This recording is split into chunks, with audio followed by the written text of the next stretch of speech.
Hello and welcome to another episode of Three in a Pub, and today we're going to be talking about the environment. So I've got Zack Polanski here, who is a member of the Green Party and also quite active in Extinction Rebellion over the last couple of weeks. Mm-hmm. And I also have Naomi Smith, who is not only from the Remaniacs podcast, the inventor of the Remaniacs podcast, actually. No. One of the co-hosts. One of the co-hosts of the... I don't want to build you up to the wrong thing. And you're in Best for Britain. Yeah. Have you just had the promotion? Yeah, I'm interim CEO at the moment, with Eloise Todd, our former CEO, going off to fight the European elections on a pro-Remain ticket in the Yorks and Humber region. Oh, fab. Okay. But we're not going to talk about Brexit. In this podcast, maybe a little bit. With you two on board. Mainly about the climate crisis. We can't call it like climate change or global warming because it sounds too soft. Mm-hmm. I mean, fucking hell, we're all going to die. It's quite incredible. Yes, it's going to be three in a pub talk. We're all going to die.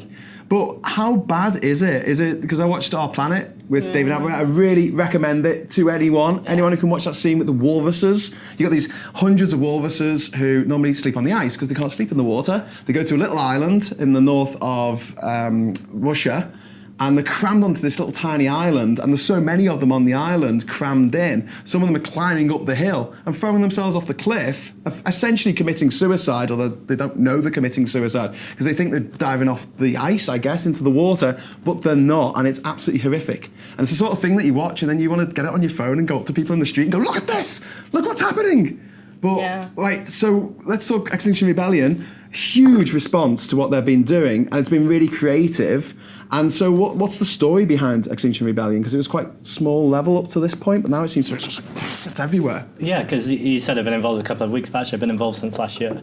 But it wasn't so much in the mainstream. We were just doing these little swarmings and getting kind of local media coverage. And then last week, I think maybe I was one of the cynics in the movement who was pleased to be involved because I was just glad we were doing something and we were getting it on the map. Yeah. But a little bit of me, when people were talking about 2 weeks of shutting London down, was thinking we might get some big news for a day or two, but actually people will quickly get bored. Yeah. But I would say, for me, the changing moment was on the first day, first hour, Parliament Square. They had what's called a People's Assembly, which was basically just groups of people sitting around in circles in groups of 8, having a chat about stuff.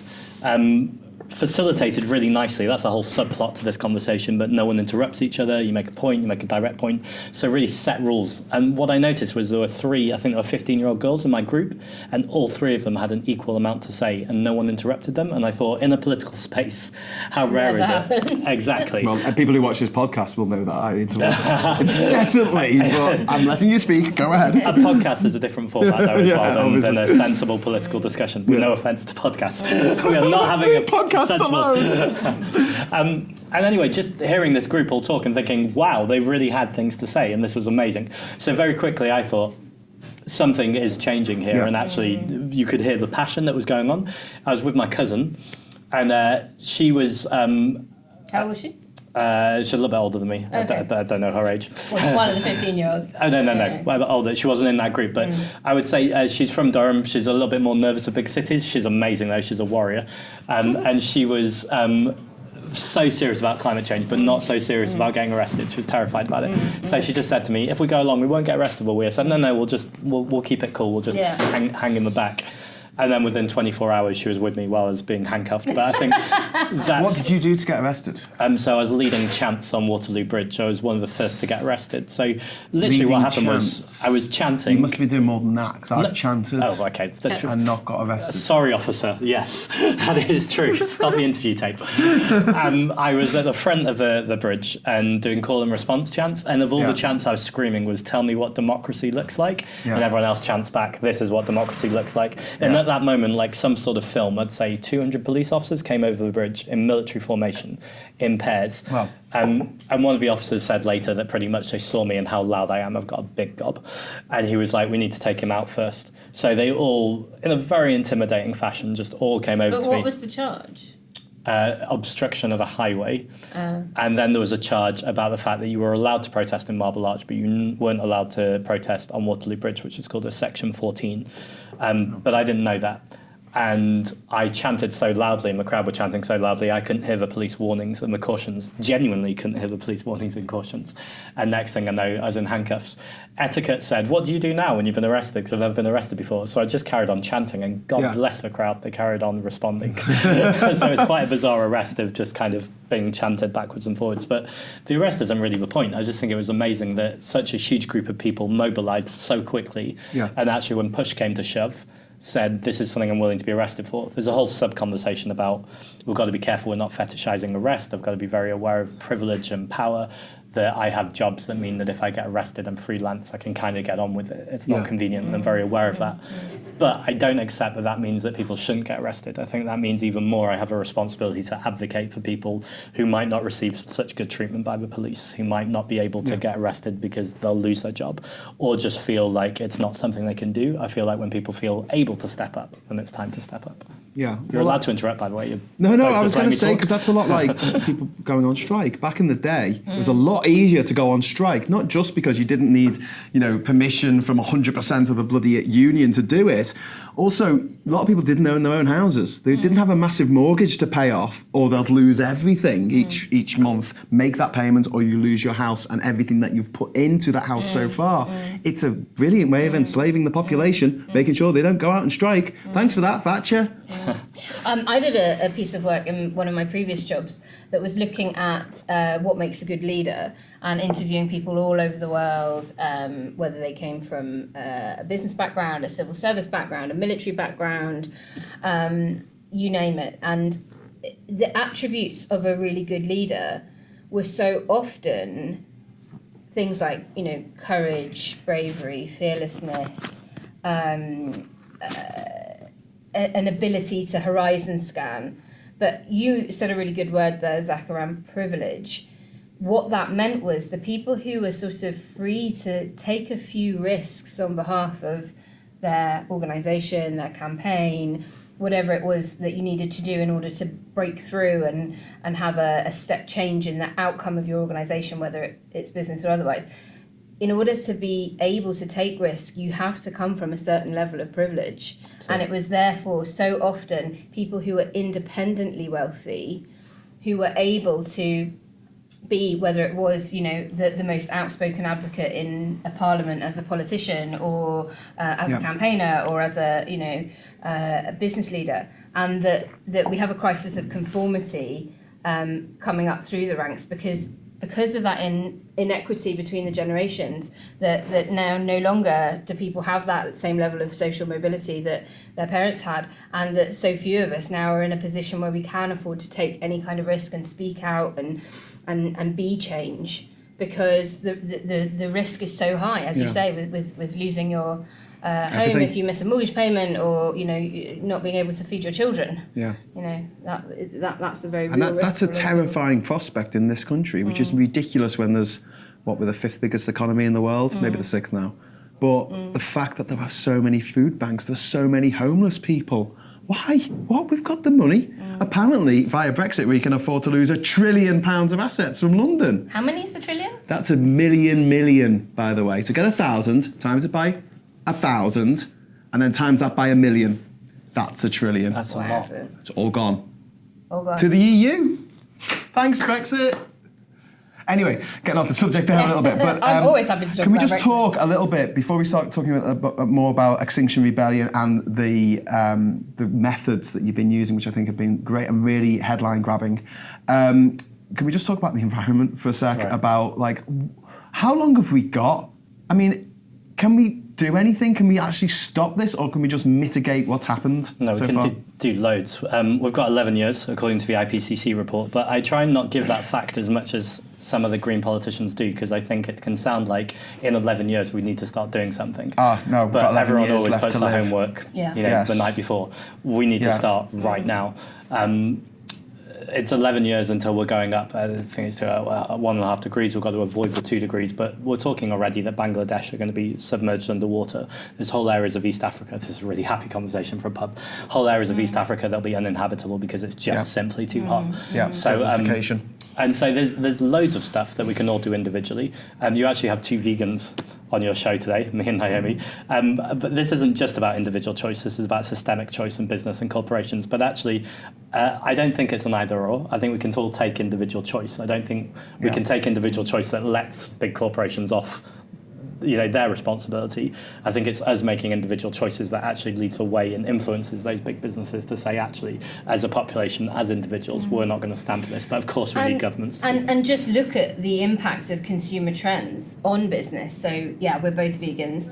I originally became vegan for the animals because I just couldn't accept that dairy probably wasn't as, if not more cruel than the meat industry. But having been vegan and looked into it so much more, I now know that animal agriculture is responsible for more carbon emissions than all global transport combined. So there's absolutely no point in being one of these people that says, oh, I don't fly, I get the train everywhere, but I still eat my hamburger and my steak. Actually, it's probably less bad than doing both, but it's not going to be the thing that fixes us.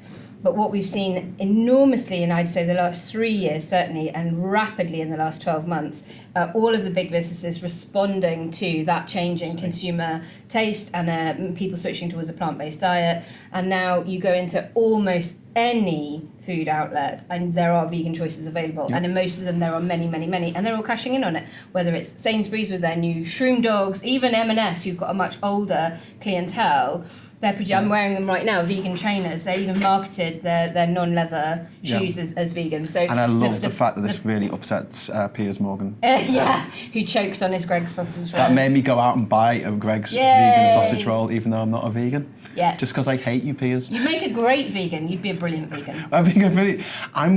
This is terrible. I'm waiting for the lab-grown meat. Yeah. Yeah. So I love that idea. I'm like, no cruelty. No one has to suffer. No one has to live, whatever. Can I do some Labour Party bashing very quickly? Yeah, go on. I love bashing the Labour Party. Right. So I'm going to applaud them that they are putting a motion through tomorrow, I don't know when this goes out, to declare a climate change emergency, which is something the Green Party have been pushing for a long time. And we've been doing councils across the country. However, they have Labour MPs that are still supporting Heathrow expansion, that are still supporting fracking, that are opening a coal mine in Cumbria. Coal mine in Cumbria. That's the Lib Dems as well, and the Tory councillors. They all voted for it. But the Lib Dems and Tories right now aren't declaring climate emergencies, and I hope they will. But it's just the hypocrisy of saying, yes, we're going to declare a climate emergency, and we're still going to do those things. I'm really glad they're declaring a climate emergency. I want the Lib Dems and Tories to do it. I think it's more likely to come from the Lib Dems. But you can't keep a straight face and carry on voting through those things. Otherwise, a climate emergency is just meaningless. It's just a slogan. It's a horrible thing to make people do. Adding into that, coal mining. Also then supporting, at the moment, seeming to support some version of Brexit as well, which of course we know is not going to help us with climate change at all. When you look at the EU's 2020 framework, they had set their targets. I think most of them have been met. They've now set their 2030 targets. They're not good enough, but they're good and they're better than none. We're supposed to be talking about Brexit. I know, but the point is that Labour are not great on the coal mine stuff, and nor are they currently as good as we need them to be on Brexit. But the NEC meets tomorrow, and we may well get a decent manifesto out of them for the European elections. Well, I mean, they have been good. I mean, they've twice whipped in favour of another referendum on the indicative votes. So, they've been whipping in the right way for the last few votes, which is great. And we just need them to hold firm on that.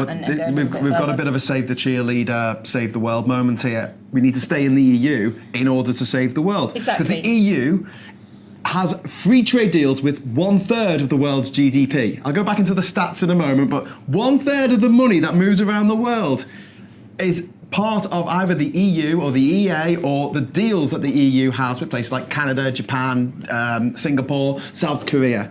1/3 of the world's GDP. Right? If they say all cars next year that are built anywhere that are sold in in Europe have to be electric, they have to be electric. That's it. It's like clicking your fingers. That's it. Any new cars have to be electric. Oh, but poor people can't afford electric cars. Yeah, but poor people don't buy new cars. I've never had a new car in my life. Yeah, we're still going to have 20 years worth of petrol cars that will still exist. They're not going to just magically disappear. But you will have that absolute sea change of all the companies, the big car companies around the world. The EU is the only institution in the world that will that has the power to do that and will do it. We can't rely on the Americans. And with but scale, the Chinese are going to do it. And with scale comes price drop. Yes. Right. So it absolutely. may be an elitist product at the moment, but when you achieve scale and the technology is there and being rolled out, then the price comes down. We know that from all historical evidence about what happens. And what we're seeing with solar power and with wind power, it is so much cheaper, and you get energy self-sufficiency, which is what every country should be going for. Because from a business point of view, sorry, we're not buying a load of oil from Argentina and from Australia and from Saudi Arabia. Oh dear.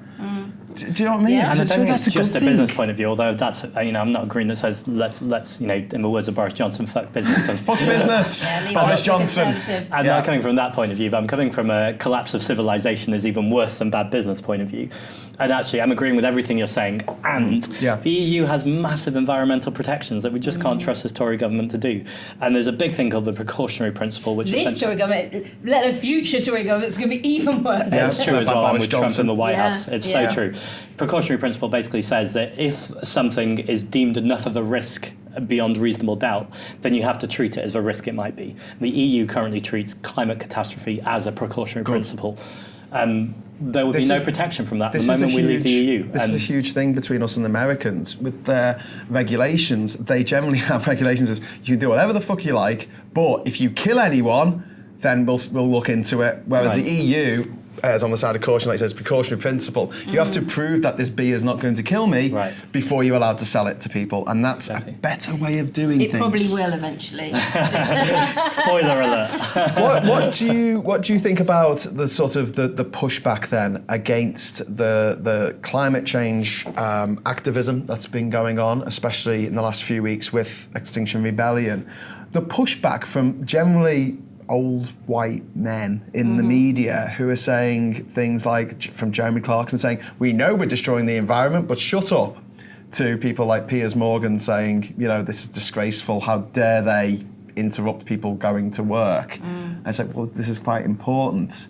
Do you think that the fact that Extinction Rebellion managed to get so much press and so much coverage, do you think that's generated more good or more older people going, no, this is a bad thing, we shouldn't do anything about the environment, kick the ladder away? I don't know. I think it helps to tap into a whole new generation of people who are going to become politically active, and I think that is fantastic.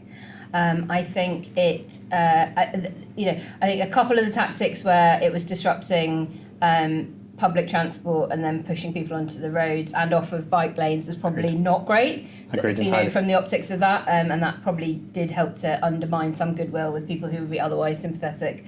But I think what you've got to remember is that these old white men who are tend to be anti-immigration as well, who tend to be anti any kind of change. Well, they're anti-reality. And certainly anti-authoritarian states.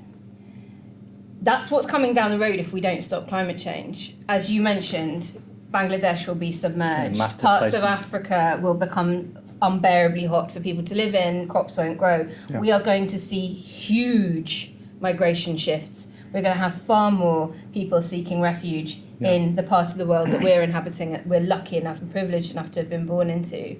We are going to have to see much more authoritarian government. So if you are a liberal, if you are somebody who enjoys your freedoms, then you've got to get on board with stopping climate change, because if we don't get it under control, if we don't get the below the 1.5 degree climate change that we're so concerned about happening in this crisis, that is going to happen unless radical change is made, then you're going to have a much more authoritarian government that will probably impose veganism on you. That will probably have to impose you not ever driving anywhere. But isn't that kind of what those are the sorts of things that exactly, Jeremy Clarkson and Toby isn't Young that what they Piers want? Morgan. Isn't that what they want? They just want a daddy to come and tell them what to do. I mean, honestly, the people I speak to, they're pathetic in that they go, like a strong leader. It's like, I really kind of recoil from that. I'm just like, why would you want someone to, and it's because they don't know what to do. And it's scary making the decision, and they might make a wrong decision, and then they'll have to take the blame for making that wrong decision. So rather, someone else takes the decision for them. Whether it's right or wrong, it's a decision, and it's been made. And well, that's what's coming to them. It's like people who want strong government. I'm like, why do you want strong government? I want, a weak government I can overthrow when we don't like them. Like, why would you want a government that you can elect out? Yeah, exactly. Democratically kick out. I think I agree with everything Naomi just said. I'd add two more things. I think it's partly vested interests. So I think they're absolutely terrified because they know something is coming.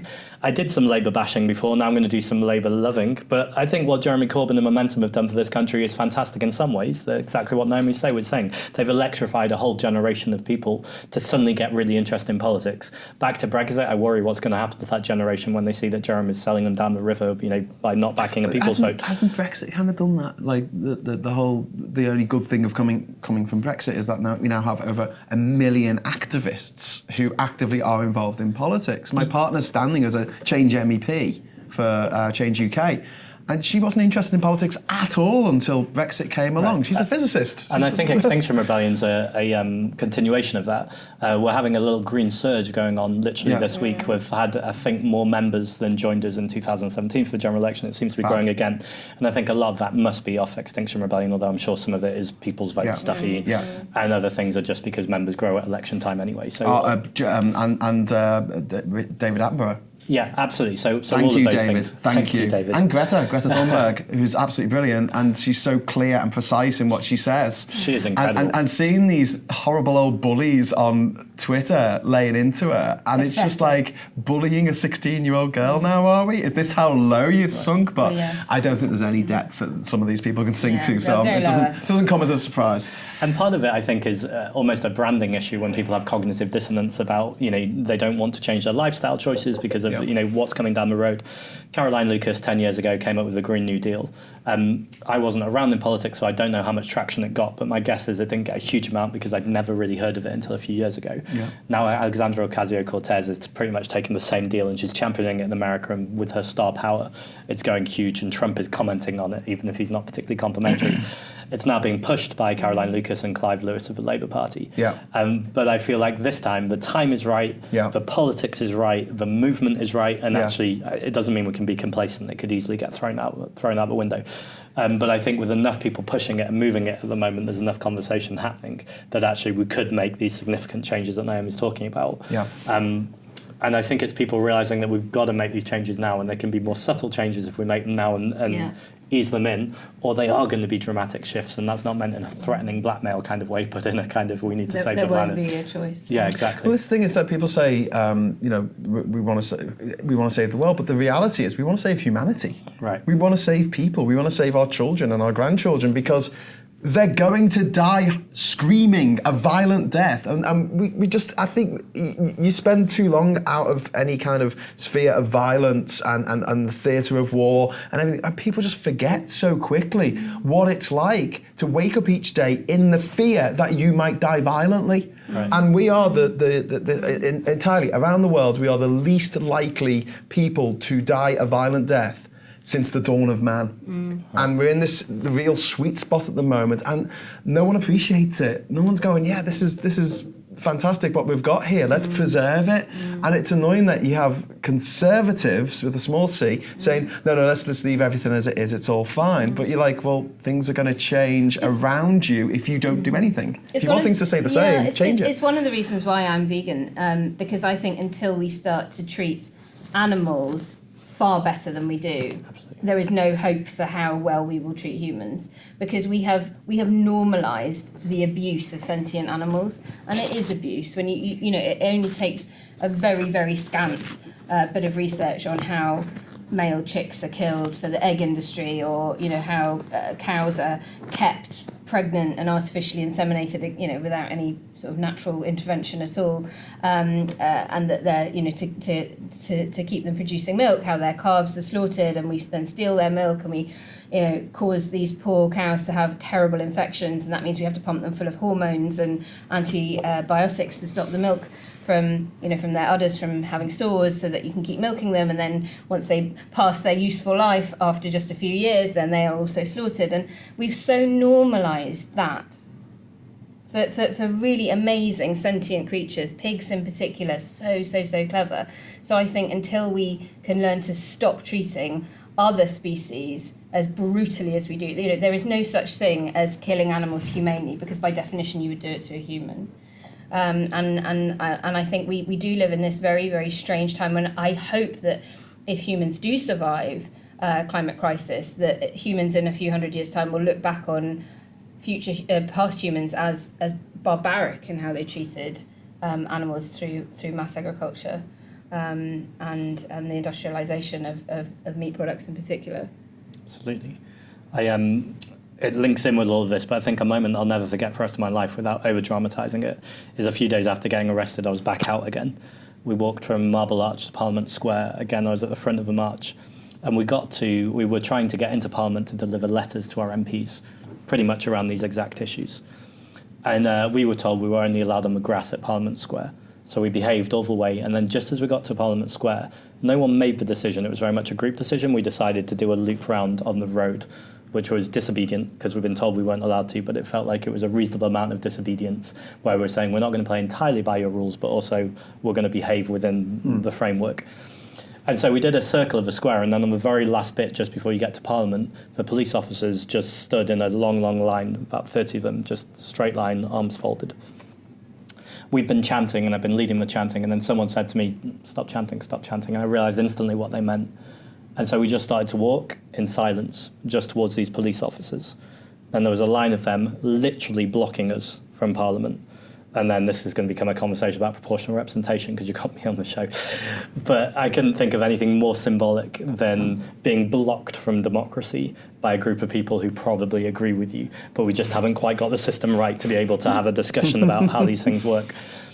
And I was, in a non-threatening way, trying to catch the eyes of the police officers, because I just thought if I can have a conversation with them about why we're walking on this square, and that I entirely respect most police officers that aren't committing brutality against black people, that's systemic racism, but the police force in general respect that, they need to keep us protected. It's a whole other conversation. But I don't respect the ignoring of facts like this, the ignoring of what's going on with our environment, with the meat industry, with corporate vested interests, etc. Yeah. And so we just had this moment where we're just looking at them in the eye, and not one police officer could look me in the eye. A couple of them would catch you for a second, and then they'd look somewhere else. I don't know if they've been told not to look us in the eye in case it was threatening. It's difficult, isn't it? That's why they put blindfold on condemned men, because it's really hard to look into the eye of someone that you're doing wrong to. Right. And isn't that interesting, though? Because you don't... If that is the Unless case... you're a psychopath. If we are now being seen as condemned people, I know that's not what they're cognitively thinking, then in my head, Extinction Rebellion, that first phase did everything it needed to be, because actually... on the planet right now, we are condemning ourselves, and we're all doing it, and we're being condemned by the people in power through an unfair voting system that aren't listening to us. What Extinction Rebellion's done really, really well is energising young people and getting them out, and also before then with Greta Thunberg and the school's climate strike. It's been phenomenally successful getting young people involved. I was going to go back onto what you were talking about then, Naomi, with the cruel treatment of animals, and I think what we're dealing with is that probably about half the population have a syndrome, and it's called empathy deficiency syndrome. I just made it up, but that's what it is. Okay. And they just don't care. They just do not care about anyone but themselves. And so do you feel there's an argument to be made, along with what you're saying, to say, actually, it's not just that it's going to be people in Bangladesh. It's not just that it's the cruelty to animals. It's going to be you, and here is why. A huge number of people arrive at a plant-based diet through selfish reasons. It'll be because they've been diagnosed with high blood pressure, or a member of their family has got diabetes or whatever, and they start to look into what is the healthiest diet in the world. Oh, look, it's a plant-based whole foods diet, and I don't care what the hook to get them in is. If it has to be something as focused on the individual and the self as that, fine. But generally, then those people start on that journey, and then they start, and then the ethical element of it comes after that, or the climate change aspect comes. So I think you're right, and I think it's, as a campaigner, I've got to say that that's right, because you've got to understand your audience and you've got to understand what message works for them and which messenger is best placed to deliver it. And it's very, very rarely a politician. We know this from all of our focus groups at Best for Britain. We go all over the country doing these testing messages with soft levers, slightly harder levers, and Remainers as well. Neither of you are politicians, are you? No. Politicians are weird. They're proper weird, aren't they? They are. When you meet A lot of them, them are. they're like, sometimes they feel like you're just meeting an alien in a human skin suit, and they just don't quite. It's like they've watched some TV shows of how humans should act, but they don't. I'm sorry, this is really harsh, but anyway, go on. Yeah. That was really random. But Anyway, they are not trusted for various reasons, and we can talk all about coalition and various governments failing people, but politicians aren't listened to, and actually celebrities aren't particularly either. We often hear now about influencers and content creators and the influence that they have on their viewers and followers and listeners and all the rest of it, but actually micro-influencers have a much higher conversion rate than those with mass followings. And we also know that it's people who look and sound like you who are more likely to be the people that can convince you to change and to do something. So that's a bit racist. It'll be, well, yeah, but it's more likely to be somebody with your accent or somebody in your community. So one of the few professions that is still trusted are medics. So if a doctor says, Brexit's bad, it actually has much more impact in that local community than when the local MP says it. Well, on climate change, I think it's about identifying those people in communities that can deliver that message. Okay, well, back to Extinction Rebellion. Well, can I just say I agree with all of this, but I didn't agree with your question. So I think that you said that people are selfish. I think people are scared. I don't say all of them are selfish. I mean, just about. Yeah, I think you said a vast majority of people. 52% of the population who bothered to vote. That sounds like I think people are scared. I think they're worried about paying their rent. I think they're worried about getting food on their kids' tables. They don't have time to be singing in pubs, listening or doing podcasts like these. And I think we need to speak to that, to people's fear of security, fear of life, fear of safety. I'm saying the same thing, I'm saying a different way. Rather than Project Hope. Yes, and I think that Project Hope, as much as I love the idea of Project Hope, it can be a fantasy and it can sound like a unicorn to some people. I think when David Cameron and George Osborne stood there and said... That's the last great idea I have. But when they said, let's keep everything the same, by remaining in Europe, I think understandably, lots of people, I mean, we've rehearsed these arguments a million times, but lots of people said, no, I don't want to keep everything the same. Everything sucks right now. I want difference. So I think it is important, and I agree entirely, to know your audience, to get into the psychology of it.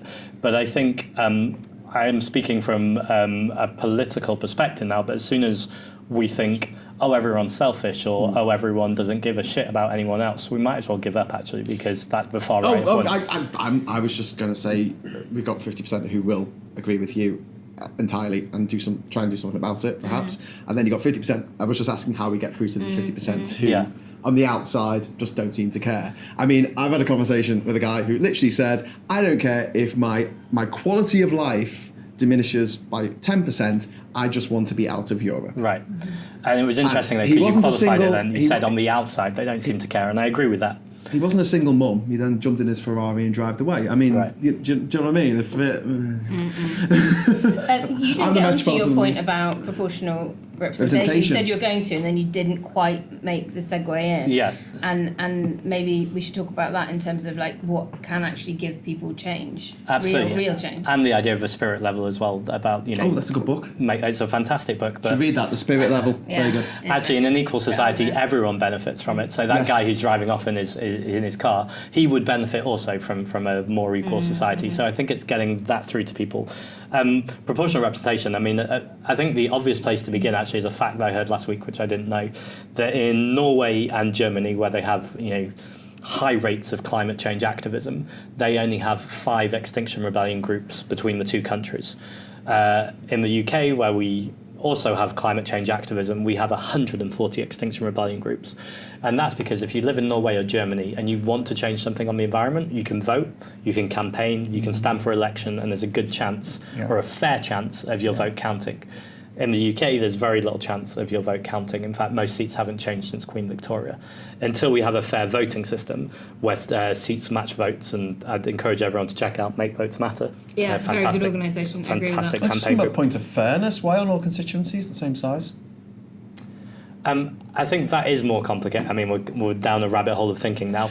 But I guess when you're looking at, do you mean same size in terms of geography or population? Population. Well, geography, that'd be silly. Yeah, that would be silly. That would be mad, wouldn't it? Actually, that would just be like completely run by the countryside. I think population would be very complicated because of transient populations. But you make a fair point that it doesn't make a lot of sense that if you look at an MP like Diane Abbott in Hackney, she's going to be representing so many more people than someone, up in Scotland, maybe in I don't know the exact numbers, so I'm going to get myself in trouble here, but someone in a more rural place is going to be representing less people. Doesn't proportional representation, and I'm just playing devil's advocate here, doesn't it encourage parties like UKIP and the Brexit Party and the AFD and Naomi Smith. On this, this is such a you're right, play devil's advocate, and I will forgive you for being in that role and assume that you don't actually mean it.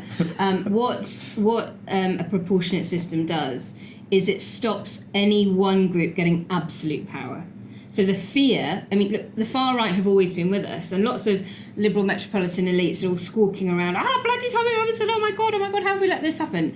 I'm sorry, but I remember working alongside people that, like groups like Hope Not Hate, 10, 20 years ago when the BNP were winning council seats all over the country, they were getting European candidates elected.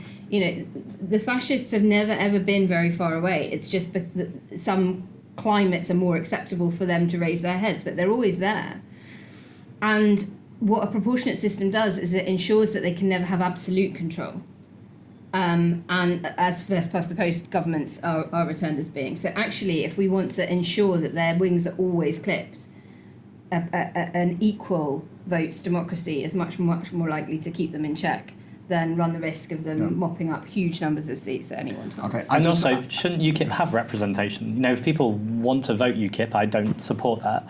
But actually, not giving them representation has hardly worked. Like I would say, Nigel Farage, love him or loathe him, and I imagine we don't particularly like him on this panel. He is probably, he has definitely changed world history more than anyone in our lifetime without even having a seat in Parliament. I think if UKIP had, say, 10 seats in the last 10 years, I think they would have been shown up to be the mess that they are, with incoherent, illogical arguments. And harder for them to cry anti-establishment. Absolutely. Can I bring the conversation back to the environment? Yes, do. So there's voting systems. It's a whole different. Well, they're inextricably intertwined. I know, it's all intertwined with Brexit and with the voting system and the way things are, and the fact that people do want change, but they don't want climate change because it's a bad kind of change. And voting has not to be all change is good. But people are falling asleep, is what you're really saying. Well, no. It's just, I'm just trying to keep it on topic because if I say this is going to be an episode about the environment, I feel like we should talk about the environment. So there's two things I really want to touch on before we finish. First of all, what can people watching this who think, I want to do more? Yeah. I want to know two things. I want to know what they can do in their personal life to make themselves more green. Obviously, we talked about veganism and vegetarianism. And also, the second question, what can they do to support the Green Party, Extinction Rebellion, the climate activists that are out there? What can they do? So one thing I read yesterday, which I probably should have known, but I held my hands up and didn't. Plastic water bottles have grown 8% in the last couple of years. After all the David Attenborough stuff, the growth has now gone down to 7%. That is bonkers to me that it's not at 1% or 0.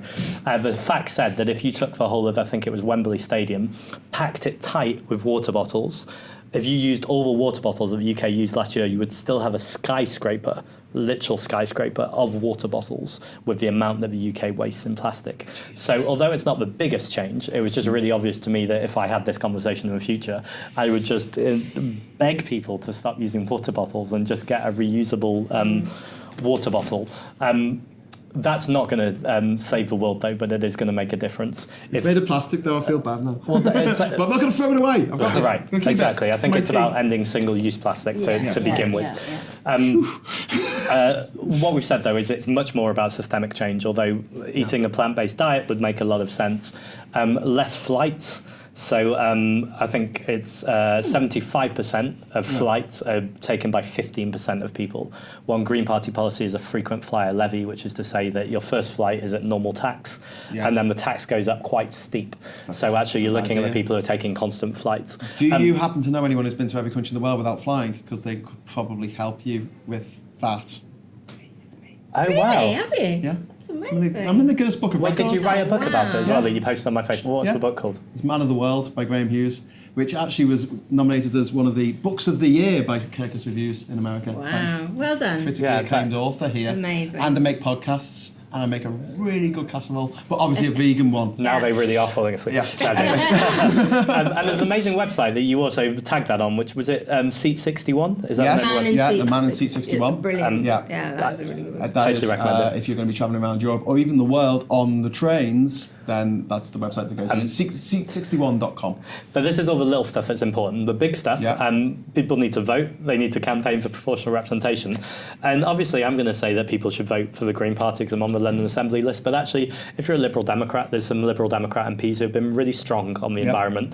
And I think depending on who their new leader is, it's about lobbying the MP that's closest to them or the leader of the party they're in to say, actually, declaring a climate change emergency is not enough. What are you doing to stop airport expansion, to stop HS2, to prevent fracking, to promote renewable energies? So I think it really is about involving politics. And I think it's also looking at some of the great campaigns that are going on and supporting those too. Naomi might have some different Well, ideas. you did not stop him at 2, by the way. yeah, Can I that's just true. say? I've got some more as well. He's nicked all the good ones. We've got all the No, time but in he's the nicked world. all the good ones, is what I'm Do you want to go saying. to the bar and get us So- another round? I'm fine, but thank you. I'm Do you fine want as a well. tea? No, I'm fine. Are you Thank sure? I'm Get sure. you another tea? Go on, I'll have another tea. Another tea. I'm going to have to shoot off soon, so I Okay, won't. all right. Thank And you. whatever I'm that not was, a man get of one the for people yourself. having a tea in the... But what I think I would say on the kind of micro level would be if you don't fancy, committing fully to veganism or something like that, maybe be vegan till 4.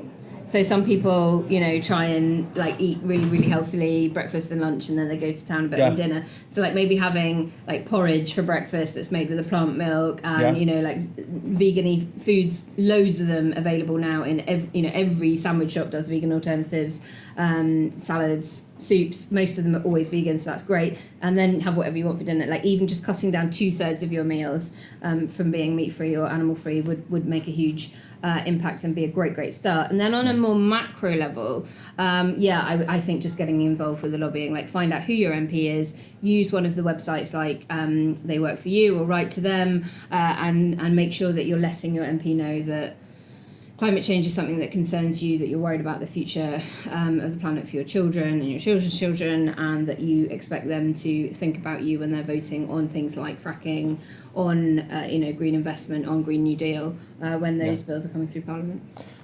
And I agree with all these. Getting out of the car.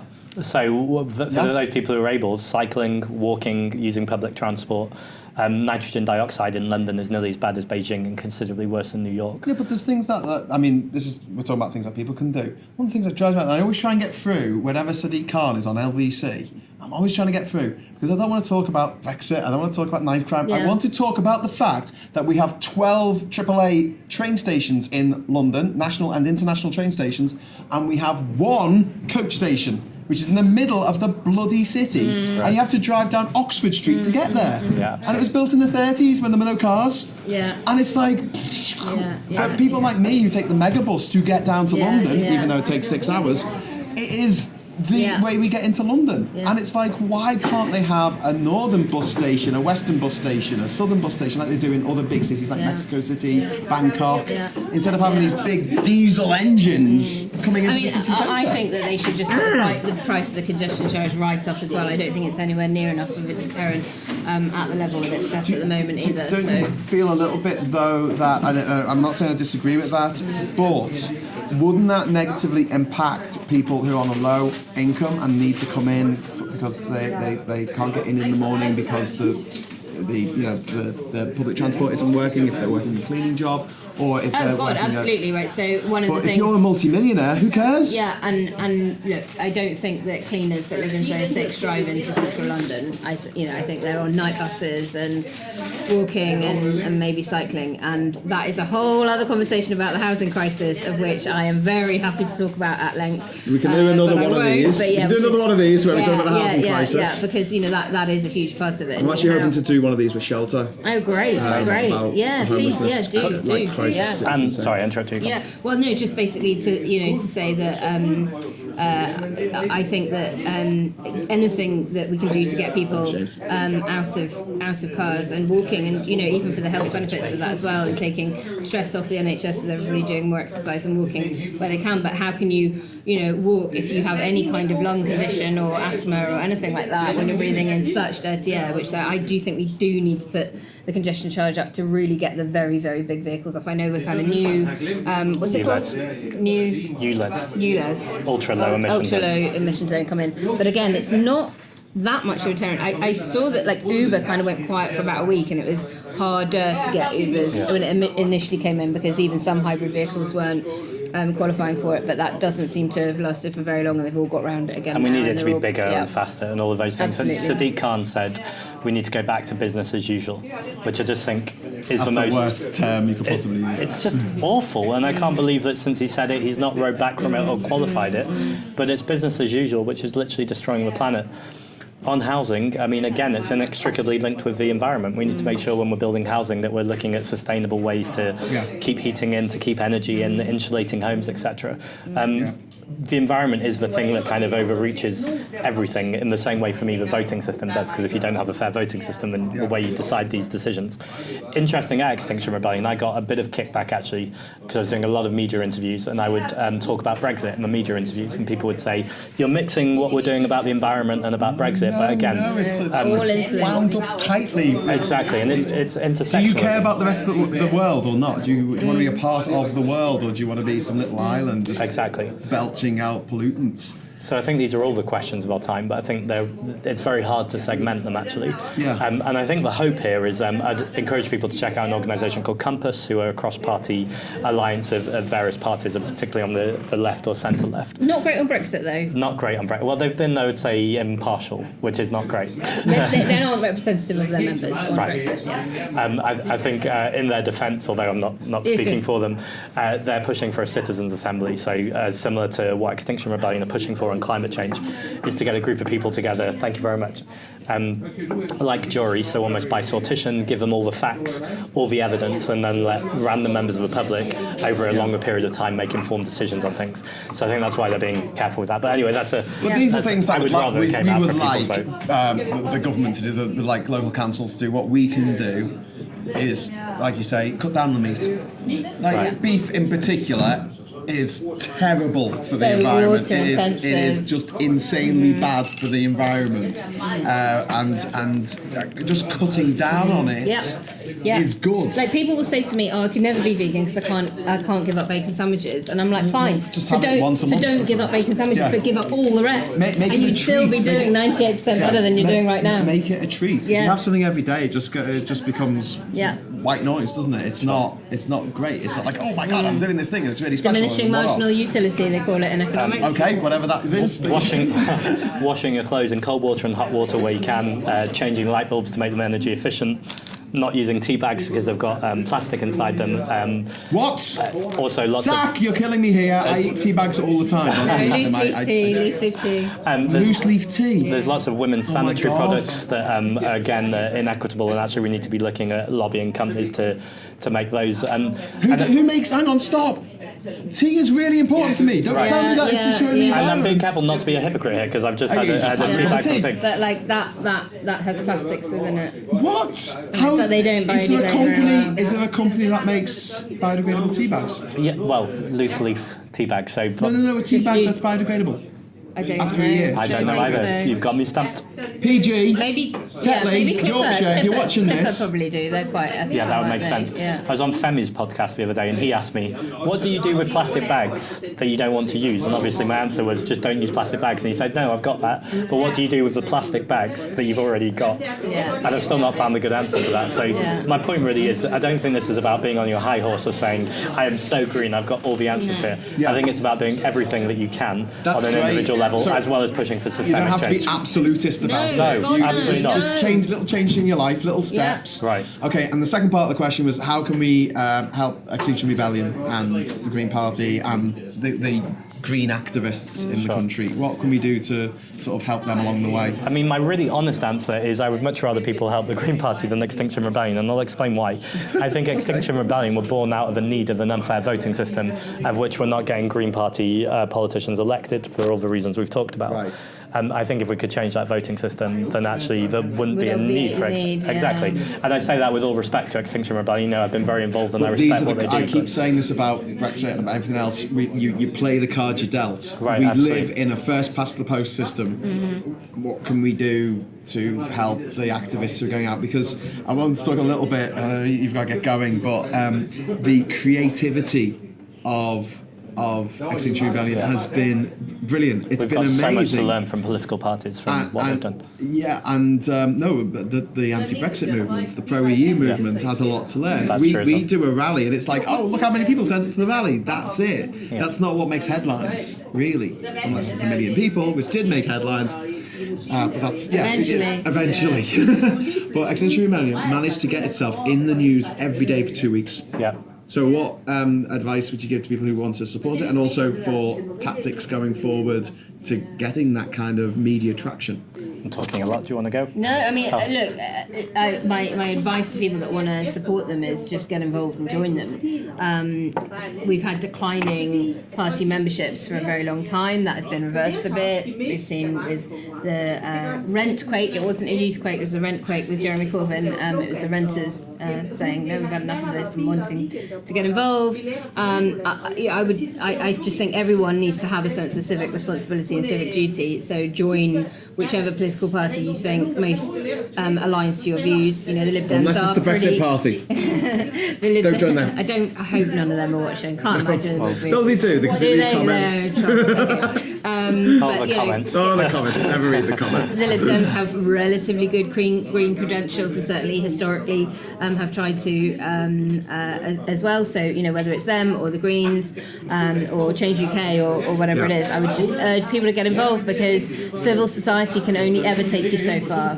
And ultimately, we are still in a parliamentary democracy, and it is still in the gift of the MPs to affect change. Great to be, and I'm involved in lots of different civil society groups, and often have been. But it takes you so far, and then actually it's about the real public affairs of getting stuff through Parliament. So join a political party, get involved. The more of them that do get elected under a first past the post system, the more likely we will get them to then vote for PR. When they do eventually get into power, and if we can do a nice progressive alliance between the Greens and the Lib Dems and a few others, and make voting reform our red line with Labour, we may end up. The way you're looking at me. I'm across all the parties at the moment, so I'm happy with everything. Just to finish off with the creativity of Extinction Rebellion, which I want to talk about a bit more. I mean, ending up with a Banksy on the Marble Arch and everything. What lessons do you think for the Remain movement can be learned from what? Well, I mean, I think some have already been learned. I mean, when we look at Led by Donkeys, they've already been doing some really amazingly creative stuff. So more of that. I think just tapping into the fact that you've got new people with new ideas. I think too many political parties focus on the tried and tested things, and they will almost focus group to death an idea, whereas sometimes you just got to take a punt and do it. And I think just tapping into some of that instinctive stuff, and being a little bit more less risk averse with some of the messaging and some of the leaflets and party political broadcasts that we do.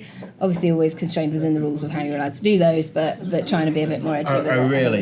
If you're on our side, you're constrained by those rules, aren't you? Yes. You're on the other side. Yeah, you just pay the fines. So, well, thank you both for coming along and talking to me today. I'm sure we will talk on another podcast. I hope so, yeah. We've got off on several tangents on this, but just to bring it back to the environment, we are in an absolute crisis at the moment, and we have to do something now, because otherwise children who are born today are going to have a more probable chance of dying a violent death than they would otherwise if we do something about it. And that's not something I'm going to stand by. And for people who say things like, I would take a bullet for my child, and you say, but would you drive an electric car? And they go, fuck no. And I'm like, okay, one's a little less extreme than the other, although it would actually have more of an effect globally, not just for your children, but for everybody's children. So that's the way, that's just my sort of take on it.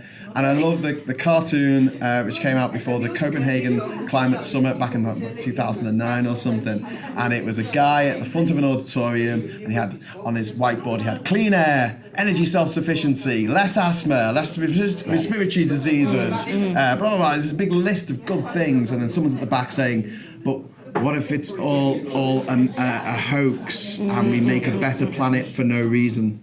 Exactly. Right. Absolutely. Anyway, thank you so much for coming along, Naomi. Thanks for having Thank you very much, Thanks very Zach. much, Graham. I'll speak to you again soon. We've been 3 in a pub, and I'd like to say cheers, but you're running low on drinks there, and you've got a cup of tea. Yes, we can do it. Cheers. Cheers.